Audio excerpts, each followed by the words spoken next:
Welcome to Justice Beyond the Bench, a podcast by the International Association of Women Judges. I'm Jane Charles Voltaire. And I'm Amy Lewis. And I'm Mawadda Talib, IAWJ's Women in Leadership in Law Initiative Coordinator. In this series, we spotlight women across the global justice sector who are leading efforts to advance gender equality, strengthen judicial systems, and champion inclusive leadership. From courtrooms to communities, we'll hear powerful stories and unpack the strategies shaping women's leadership in law and the judiciary. It's time to go beyond the bench. Today, we are honored to welcome Judge Mina Sougrati in this episode of In Her Footsteps, The Women Who Lead IAWJ. Judge Sougrati is an accomplished Moroccan jurist and a trailblazer in advancing gender equality and judicial reform on the global stage.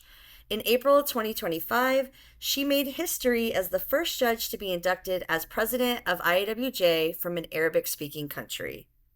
With over 15 years of experience, Judge Sougrati has served on Morocco's administrative court and built a career rooted in defending human rights, strengthening judicial systems, and championing women's leadership.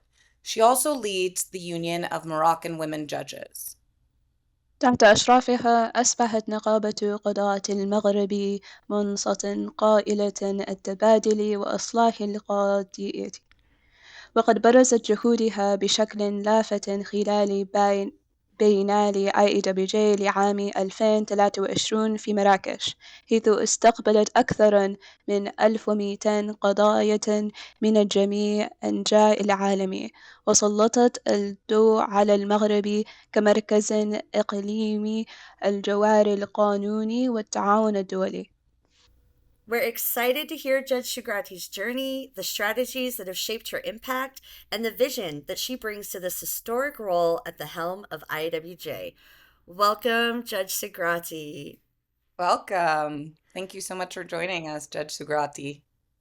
Thank you so much for having me. It's a pleasure to join you. Wonderful. So, we want to start things off with really hearing about your story. So let's begin with your path to the bench. Was there a moment, perhaps unexpected or defining, when you realized that you wanted to become a judge and that this was a calling? Well, let's begin with the path of to the bench. Mm-hmm. Yes, there was a Exactly. moment, quiet but powerful, when I understood that this wasn't just a step in my professional life. It was something deeper. Becoming a judge wasn't simply about career progression or personal ambition. It became over time a calling. It's difficult to name the exact moment because it wasn't loud or dramatic. It was a gradual realization, something that settled into me the more I listened, the more I saw, the more I felt the weight and the meaning of the work. I came to understand that judging is not just about applying the law, it's about carrying a responsibility for people's lives, about standing in a space where truth, fairness, and dignity must meet. That awareness it changes you, it grounds you. You start to see that this role is not just what you do, it becomes part of who you are. And from that moment on, you carry it with a different kind of tension, not for power, not for recognition, but because you believe deeply in what justice can bring to the world and in your small but essential role in delivering it. Thank you. Thank you for sharing that. And what a beautiful way of describing the way that you got to this path. So every path has its pressures and pivot points. What were some of the early obstacles or resistance you faced, and how did they shape the kind of leader or listener you became? Well, for many women judges, the early years come with quite kind of resistance, not always spoken out loud, but felt in the room. I stepped into a space where leadership was still defined by traditional, often masculine models. It has often meant authority, but I knew instinctively that real leadership can and must look different. It can be grounded in listening, in empathy, in building trust. I learned to lead not by repeating what came before, but by listening deeply to the people before me in court. That's the kind of leadership many women judges are bringing into the world, and it's the kind of the judiciary and society need more than ever. Certainly. And I'm so glad that you're able to articulate the role and the need for this shift in women judges. Yes, Judge Sagrati, we know obviously you're the founder and current president of the Union of Moroccan Women Judges. And we were wondering if you could tell us a little bit more about what sparked the kind of the creation of this association, and what challenges or gaps were you trying to address, or what kind of impact did you hope to make? Well, the creation of the Union of Moroccan Women Judges was born from both a conviction and an urgency. The conviction was simple that women in the judiciary bring not only competence, but also a distinct and essential perspective to justice, especially in societies grappling with questions of equality, dignity, and social transformation. The urgency came from what we were seeing and living. Despite the growing number of women in the judiciary in Morocco, there was a silence around the challenges we faced: unequal access to leadership positions, a lack of visibility, gender bias in career advancement, and often the absence of a safe space for share our experiences and advocate collectively. What we were missing was a unifying platform, one that could give voice to our concerns, but also elevate our contributions. A space where we could not only defend the rights of women within the judiciary, but also leverage our role as judges to advance gender sensitive jurisprudence and support women's access to justice more broadly. That's why we founded the union. From the beginning. Our ambition was dual: internal empowerment and external impact. We work to support women judges through mentorship, training, and advocacy, while also building bridges with civil society and institutions to promote legal reforms that uphold gender equality. The impacts I hoped for, and that we are beginning to see, is more inclusive, more conscious, and more courageous judiciary, one that does not merely reflect the letter of the law, but its spirit: justice that protects and transforms. Our work continues, but the foundation is there, and the voices of Moroccan women judges are no longer on the margins. We are shaping the present, and we are preparing the next generation to lead with even greater force. Thank you so much for sharing that, Judge Shagrati. The kinds of things that you talk about, and the fervor with which you talk about the Moroccan Judges Association being formed is precisely the type of vision and leadership that brought you to the IAWJ. And we're really excited to hear more about that. Again, you've recently taken on this role of president of IAWJ. And can you tell us a little bit more about what vision you are bringing to this new role, and what has sustained your commitment to leadership over the years, or what sense of purpose continues to guide you? Assuming the presidency of IIWJ is both a privilege and a responsibility. First, my vision for this role is anchored in a single conviction that women judges are not only guardians of justice, but also catalysts of transformation within our courts, our societies, and the global legal order.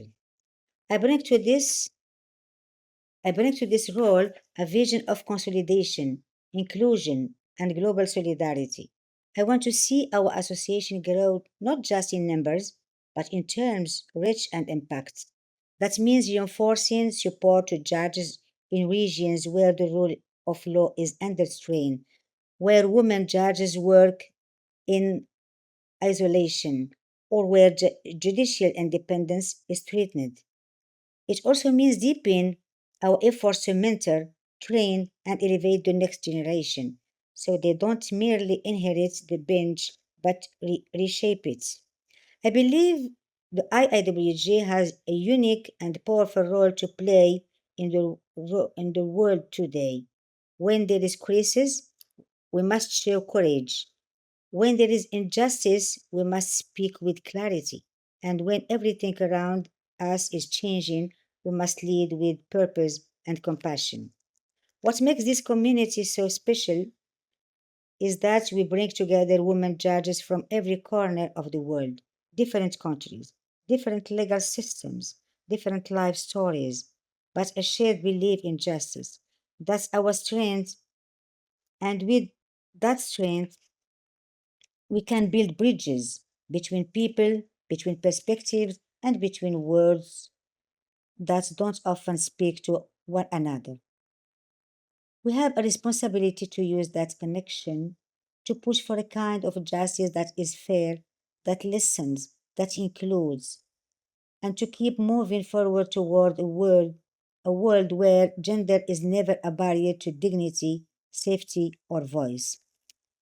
Second, what sustains me in leadership is the unwavering belief that justice can and must be a force for dignity, especially for those who are most often silenced or excluded.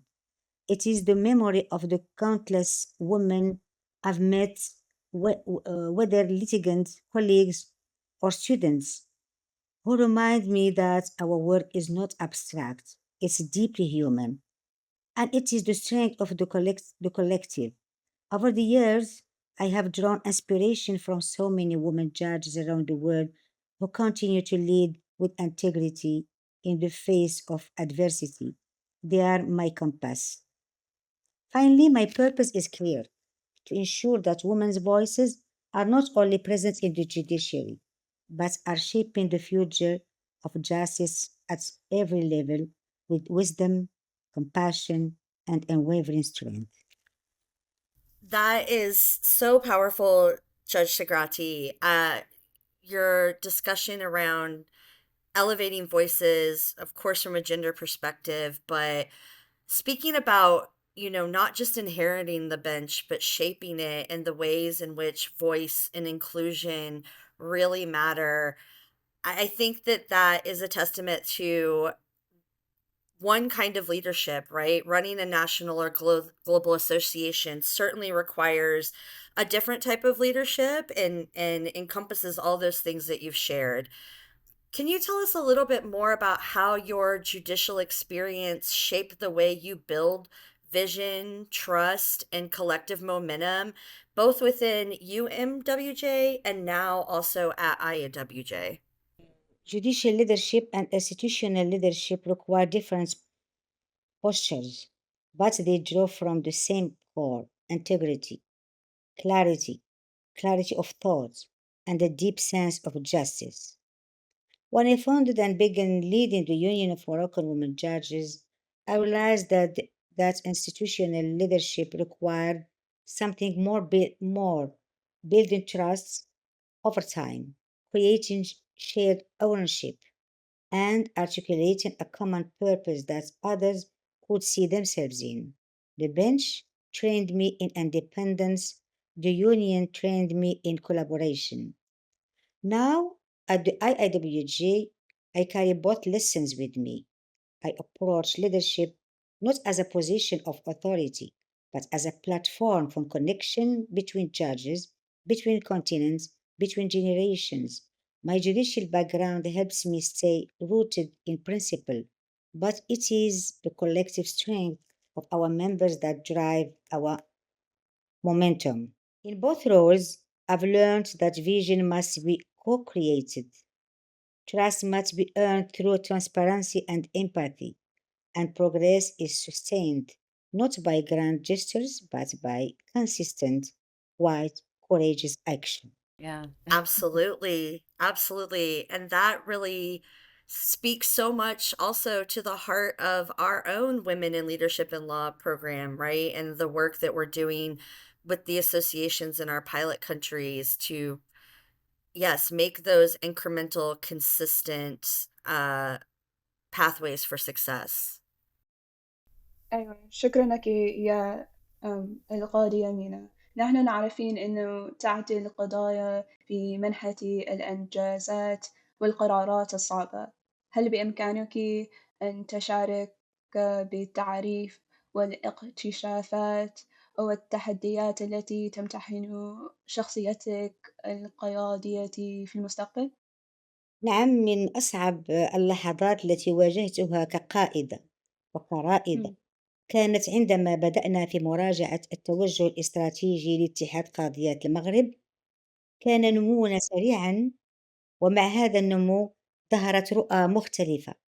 بعض العضوات رأينا أنه علينا التركيز بشكل حصري على التمكين المهني الداخلي من تدريب وتعزيز حضور المرأة داخل الجهاز القضائي، بينما دفعت أخريات بقوة نحو دور أكثر انخراطا في الفضاء العام، يشمل قضايا كالعنف القائم على النوع وإصلاح قانون الأسرة وتوسيع نطاق الوصول إلى العدالة. الحقيقة التوتر كان حقيقيا، وكلتا الرؤيتين كانتا مشروعتين، وكل واحدة تنبع من تجربة عميقة تعيشها القاضيات على الأرض أو على أرض الواقع. لكن الخطر كان في الانقسام وفي فقدان اللحمة التي أعطت حركتنا قوتها منذ البداية. في تلك اللحظة كان لابد لي من التراجع خطوة إلى الوراء وطرح سؤال صعب: كيف تقودين جماعة ليست منقسمة في القيم بل في الأولويات؟ اخترت ألا أفرض توجها معينا، بل أطلقت حوارا مفتوحا بين القاضيات. استمعنا، ناقشنا، واختبرنا مساحة الاختلاف حتى توصلنا إلى استراتيجية مشتركة تنصف المسارين معا: التمكين المهني والتأثير المجتمعي البناء. هذه التجربة طبعا غيرت نظرتي للقيادة، علمتني أن الرؤية لا تأتي دائما من القمة، بل كثيرا ما تنبثق من الجماعة عندما نتيح لها المساحة الآمنة للتعبير. بأن كما ذكرتني من جهة أخرى بأن الاختلاف ليس تهديدا، بل علامة على الحياة والتطور، ودوري لم يكن إسكات هذا الاختلاف بل توجيهه نحو التقدم. شكرا لك، لقد كانت رؤياتك مفيدة ومساعدة نعم. للناس الخضرين. Judge Mina, I really want to talk a little bit about also the work that the Union of Moroccan Judges has done.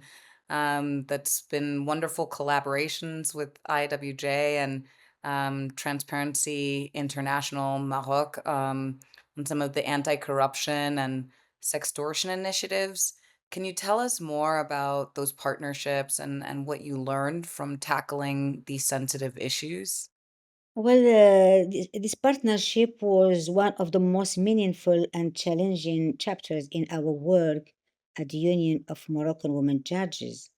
Collaborating with the IAWJ and Transparency Maroc allowed us to confront a form of corruption that is often invisible, rarely prosecuted, and deeply silencing, which is sextortion. Sextortion, which is the abuse of power to obtain sexual favor. What made this work so urgent was its invisibility. Our first task was to name it clearly, legally, and socially, and to break the silence around it, especially in environments where victims fear stigma more than justice. Together with our partners, IAWJ and Transparency Maroc, we worked on multiple fronts. The union held judicial workshops to help judges and prosecutors to recognize extortion, and Transparency Maroc held meetings to help civil societies recognize extortion in all its forms.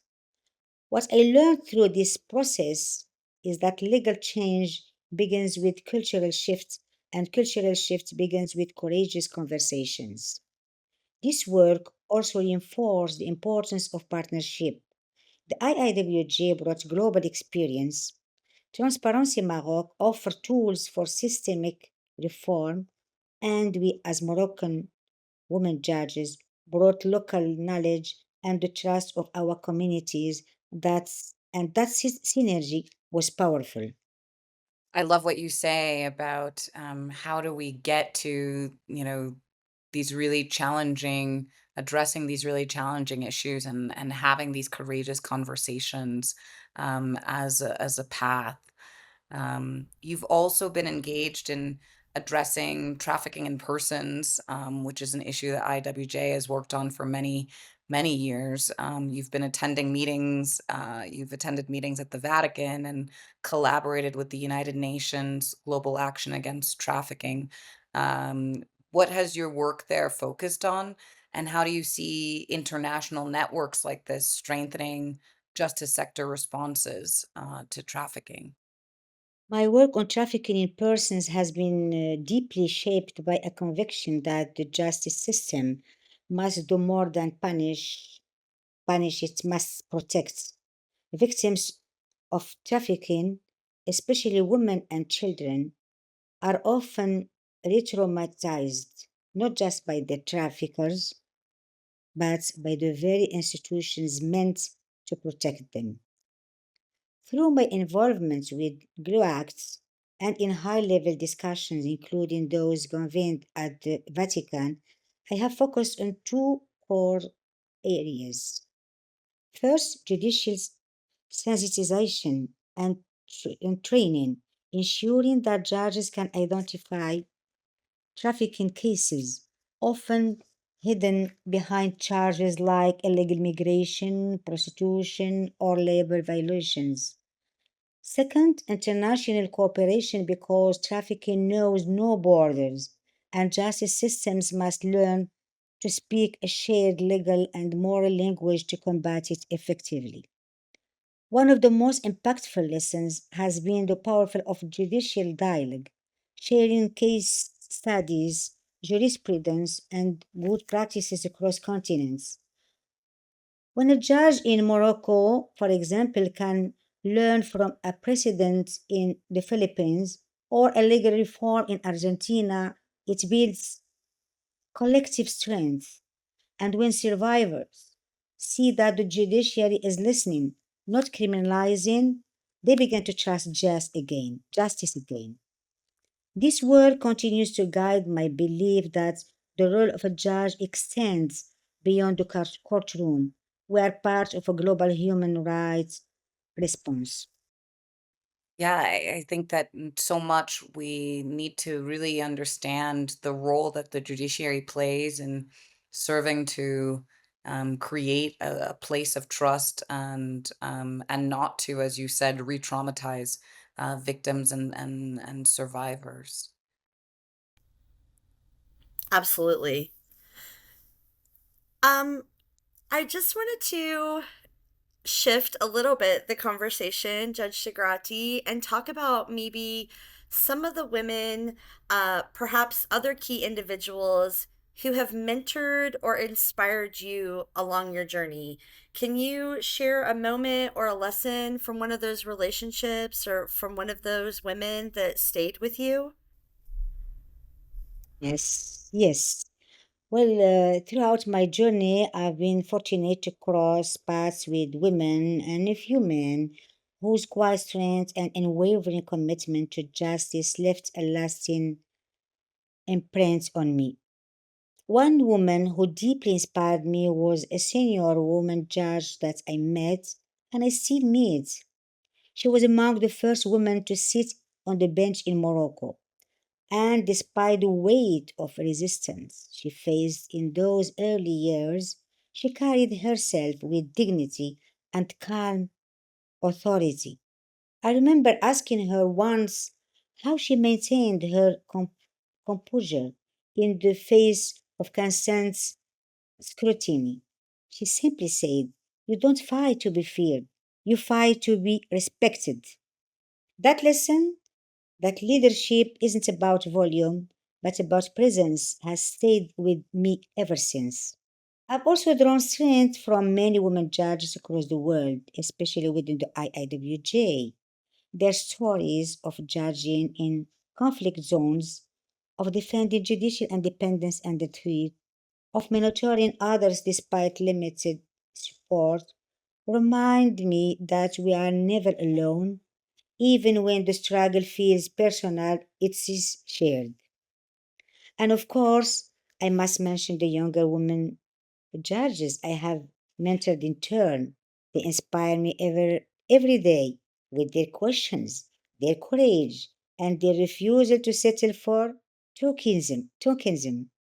They remind me that the legacy we leave is not in titles, but in how many doors we leave open behind us. I think that's just so important, right? Thinking about, especially what you said about we are not alone. And thinking back to what you were mentioning around trafficking in persons and that the survivors see that the judiciary is listening and beginning to trust and again just really elevating voices in those shared experiences. الآن هل يمكنك أن تخبرينا كيف ساهمت تجارب الإرشاد هذه في تشكيل أفكارك حول العدالة والقيادة وما يعنيها الخدمة في داخل وخارج المحكمة؟ نعم، لقد كانت تجارب التوجيه التي تلقيتها حجر الأساس في مسيرتي، ليس فقط كقاضية، بل في فهمي العميق لمعنى القيادة والخدمة. من النساء اللواتي وجهتني تعلمت أن العدالة ليست فقط مسألة قانونية، بل تجربة إنسانية. تقاس العدالة ليس فقط بدقة الأحكام، بل أيضا بالشعور الذي يخرج به من يمثل أمامنا. هل تم سماعه؟ هل تم احترامه؟ هل تمت معاملته بكرامة؟ هذه الرؤية شكلت نهجي القضائي، وجعلتني أؤمن بأن التعاطف ليس ضعفا في القضاء، بل هو ركيزته. أما القيادة، فقد تعلمت من خلال التوجيه أن القيادة الحقيقية لا تتمحور حول وجودي في الواجهة أو افتخاري، بل حول خلق المساحة للآخرين. كل مسؤولية قيادية تقلدتها كانت بدافع تمكين الأصوات الأخرى، خصوصا تلك التي تم تهميشها من النساء ومن الشباب ومن الفئات غير الممثلة بما يكفي. القيادة في نظري هي خدمة برؤية، أن ترى الواقع لكن ترفض الاكتفاء به وتؤمن بإمكانية تغييره. لقد علمتني هذه التجارب أن الإرث الحقيقي لا يقاس فقط بما نكتبه من أحكام، بل بمن نرفعه معنا، بالقضاة الذين نلهمهم، والزميلات اللواتي ندعمهن، بالقيم التي نحرسها سواء كنا على المنصة أو خارجها. فإن الخدمة تعني أن نقف من أجل شيء أكبر من ذواتنا، وأن نمهد الطريق لآخرين كي يقفوا معنا. هذه جميلة لأنك كلامك صح. لازم نفعل ما هي إنسانية وما هي صحيحة في هي الشغل. Judge Shigrati, we've talked a lot about today about your role at both the Moroccan Women Judges Association as well as your leadership and your vision for IAWJ and the women that have shaped you and the mentorship experiences that have shaped you. But we also know that judges today face unprecedented challenges, from threats to judicial independence to shifting social expectations around gender and justice. How have you seen your role evolve in response to these pressures, both in the courtroom and beyond? Okay, there is no doubt that the role of a judge today extends far beyond rendering decisions. In the face of mounting threats to judicial independence, and rapidly shifting societal conversations around gender and justice. I haven't seen my role evolve from applying the law to actively defending the very values that underpin justice itself inside the courtroom. Inside the courtroom, I have become more conscious of the need for the judiciary to be not only neutral but courageous. In a world where judges are sometimes questioned, politicized, or even threatened, it has never been more essential to stand firm in our independence and to resist even the most subtle forms of pressure. Outside the courtroom, my role has expanded into that of an advocate, a mentor, and a voice within both national and international judicial institutions. Silence is no longer an option. I believe it is our duty as women judges to engage with society, to show that justice is human, responsive, and accountable. That's extremely powerful, especially as you say, silence is no longer an option. I think in the work that we do at IAWJ, we understand that there are often misconceptions about what it means to be a woman judge.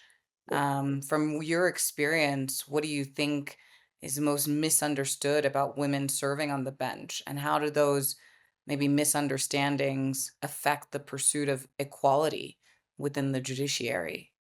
One of the most persistent misconception is that women judges are somehow less neutral or less objective, as if bringing empathy, lived experience, or a gender conscious perspective somehow undermines judicial integrity. In reality, diversity enriches objectivity. It doesn't weaken it.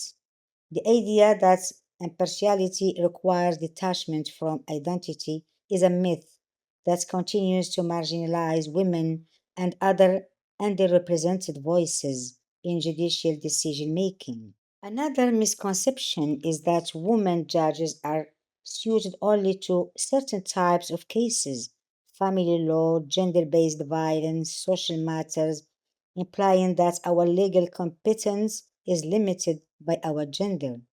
This is both untrue and deeply limiting. Women judges serve with distinction across all areas of law, from commercial disputes and constitutional challenges to criminal justice and international arbitration. We are not women judges, we are judges, full stop. These stereotypes affect the pursuit of equality in several ways. They slow down access to leadership. They undermine confidence in women's decisions. What I have learned is that changing perceptions requires both visibility and solidarity. We must not only be present, we must be seen, heard, and supported. And we must tell our own stories and create space for the next generation of judges to lead without needing to justify their place. We must be seen. Um, it's so essential, and it is part of the reason why both the Women in Leadership and Law program, but also all of our endeavors at IWJ, including this podcast, we see as a really important and crucial tool to raise that visibility and to show the wide breadth of competence and expertise that our members and members around the world bring. Yes, and I love what you said, Judge Sugrati, about how you are judges first, Yes. um, and that it's important for women to not be tokenized, um, and respected for the diversity, and the way that it enriches the objectivity that they can bring to the bench. باعتبارك قائدًا في المغرب والمجتمع القضائي في العالم، ما هي رسالتك في تحفيز الأجيال القادمة في مجال القضاء، وما هي رسالتك للفتيات وشابات اللاتي يرغبن في دخول مجال المحاماة في خلال خبرتك وتجاربك؟ الواقع أنه لا أرى دوري اليوم كقاضية أو كرئيسة لاتحاد القاضيات المغربيات وكرئيسة للجمعية الدولية للنساء القاضيات فحسب، بل أراه جسرا بين الأجيال، بين من مهدوا الطريق لنا وبين من يبدأن اليوم أولى خطواتهن في هذا المسار. التوجيه بالنسبة لي ليس مجرد إجراء شكلي، بل واجب حقيقي، هو الطريقة التي نضمن بها أن التقدم لا يكون لحظة عابرة، بل مسارا مستمرا ومستداما. وللشابات اللواتي يدخلن عالم القانون أقول لهن: لا تسمحن لأحد أن يحدد طموحاتكن نيابة عنكن. إمم. القانون ملك لكن بقدر ما هو ملك لغيركن أو لغيركم. من حقكن أن تتكلمن، أن تقودن، أن تبتكرن، وأن تسهمن في تغيير المنظومات التي تنضمن إليها. نعم، قد تواجهنا مقاومة، أحيانا بصمت وأحيانا بوضوح، لكن لا تخلطن أبدا بين المقاومة والحكم على قيمتكن. وإن كانت هناك رسالة واحدة أرجو أن يحملنها من مسيرتي فهي التالية: القوة التي تحملينها كامرأة وكمحترفة وكقاضية مستقبلية ليست استثناء، بل هي إضافة حقيقية إلى العدالة ذاتها. إن مستقبل القضاء يعتمد على شجاعة الجيل القادم، وعلى وضوح رؤيته، وعلى إنسانيته، وسأظل دائما إلى جانبهن كمرشدة وكحليفة وكامرأة تؤمن تماما بإمكاناتهن. I think that it's so important to think about, the hope that we can inspire for young women entering the legal profession. And, as you also begin this new chapter as president of IAWJ, what message or reflection would you like to share with members around the world, especially in this moment of renewed global connection and purpose? Yes, as I begin this new chapter with IIWJ, my heart is filled with both humility and determination. I step into this role not alone, but carried by the strength, wisdom, and resilience of thousands of women judges around the world. In this moment of renewed global connection, I want to say this to every member: whether you are working in the highest courts or in the most remote jurisdictions, you are not alone and your voice matters. We are more than a network. We are a movement rooted in justice, equality, and unwavering belief that the law must serve all people, especially those who have been silenced for too long. Each of us brings a different language, legal tradition, and story, but we are united by shared values and a common mission. This is a time to be bold, to continue challenging injustice, to uplift each other, and to prepare the next generation with even greater courage and clarity. Let us not to be content with representation. We must lead with purpose, advocate with strength, and judge with integrity. Together, we will carry this mission forward, not only as women judges, but as guardians of justice and agents of change. Well, just again, so much of what you've said today Yes, and what you just mentioned, I think particularly resonates. It is a time to be bold, and this idea of, members around the world are not alone, and I think that will really sit with them, regardless of where they sit as judges in the systems. So we have a final question that we ask all of our panelists. And so we'll ask you, Judge Sugrati, um, one word. What do you believe will have the greatest impact on advancing women's leadership in law well, transformation. transformation? transformation. That's such a perfect final thought. Thank you so much. Thank Yeah. you so much, President Judge Mina Sougrati. We're so grateful for everything that you've shared with us today. Women's leadership in the judiciary isn't just about having a seat at the table. It's about transforming, as you say, legal systems to better reflect justice, equity, and the needs of all communities. Again, thank you so much, Judge Sougrati, for sharing your vision and stepping into this global role with courage and clarity and conviction. Your leadership marks a new chapter for IAWJ and a powerful moment for women judges around the world. Thank you again so much. Thank you. Thank you very much for having me and to giving me this opportunity to talk about what we must talk about. Thank you.